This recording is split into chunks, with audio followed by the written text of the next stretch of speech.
சத்யா. உங்க நீளமான கூந்தலுக்கு காரணம்? சந்தியா. காலையில் எழுந்தவுடன் ஷாம்பு போட்டு கழுவுவேன், மாலையில் எண்ணெய் வைப்பேன். சத்யா. அப்ப இரவில்? சந்தியா. ரொம்ப தொல்லையா இருந்தா கலட்டி ஆணில மாட்டிடுவேன். தனா. என் பையனுக்கு சந்திரயான்னு பேர் வச்சது தப்பா போச்சு. மனா. ஏன், நல்ல பேரு தானே. தனா. நீ வேற, எதிர் வீட்டு நிலாவை சுத்தி சுத்தி வந்துகிட்டு இருக்கான். காவ்யா. உன் பையனுக்கு ஏன் ரொம்ப குண்டா பெண் பாக்குற? திவ்யா. அவளை தலையில தூக்கி வச்சுக்கிட்டு ஆட முடியாது பாரு. ஹரி.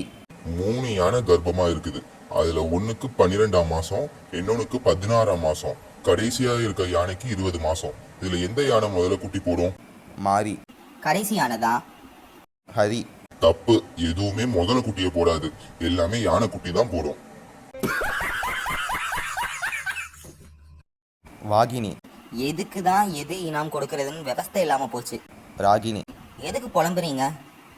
வாகினி. அங்க பாருங்க, மாட்டு சந்தையில 2 மாடு வாங்கினா இந்த ஆடி இலவசம்னு சொல்றாரு அந்த வியாபாரி. சவி. என் மாமியாரை நல்ல பழி வாங்கிட்டேன். கவி. எப்படி? சவி.